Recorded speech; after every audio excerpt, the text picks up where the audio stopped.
वज़ीर कानून आज़म नज़ीर तारड़ का कहना है कि आईनी मुसवदे में मिलिट्री कोर्ट का नुक्ता रखा गया। मौलाना और पीपल्स पार्टी की राय थी कि अभी मिलिट्री कोर्ट की तजवीज़ ड्रॉप की जाए। नून लीग ने भी राय दी कि ये तजवीज़ रहने दी जाए। सुप्रीम कोर्ट बार एसोसिएशन के नुमाइंदा इजलास से खिताब करते हुए उन्होंने कहा कि मामला आईनी तरमीम का है, इसके लिए 2/3 अक्सरियत चाहिए। वाज़ेह किया कि हुकूमत नून लीग की नहीं बल्कि इत्तेहादियों की है। तरमीम का पैकेज गर्दिश कर रहा है, वो महज तजावीज़ का मुसविदा है और उसे हतमी नहीं कहा जा सकता।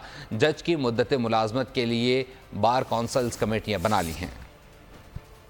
फौजी अदालतों का क़याम भी होने जा रहा था। शुरू में बिल्कुल ये बात थी। मौलाना फजलुर रहमान साहब ने भी कहा कि ये वक्त नहीं है अभी ये ना किया जाए। मालिक बलोच साहब की भी ये राय थी। पाकिस्तान पीपल्स पार्टी और मुस्लिम लीग नून के अंदर काफ़ी हलकों की ये राय थी कि ये तजवीज़ ड्रॉप की जाए। ये मामला आईनी तरमीम का था तो इसने 2/3 से होना है। इत्तेहादी हुकूमत में बैठे हैं, कोलिशन गवर्नमेंट चला रहे हैं। मुस्लिम लीग नून की अकेली पार्टी की गवर्नमेंट नहीं है। आज भी जो पैकेज जो गर्दिश कर रहा है और जिसमें कई चीज़ें हैं कि इसमें उम्र की हद 65 साल होनी चाहिए या उम्र की हद 68 साल होनी चाहिए। ये Pakistan bar council, supreme court bar association और सूबाई हाई कोर्ट्स और बार काउंसिल बैठी हैं। आप अपने लीगल एक्सपर्ट्स की एक छोटी कमेटी भी बना लें। सब्सक्राइब करें और बेल दबाएं ताकि कोई खबर रह न जाए।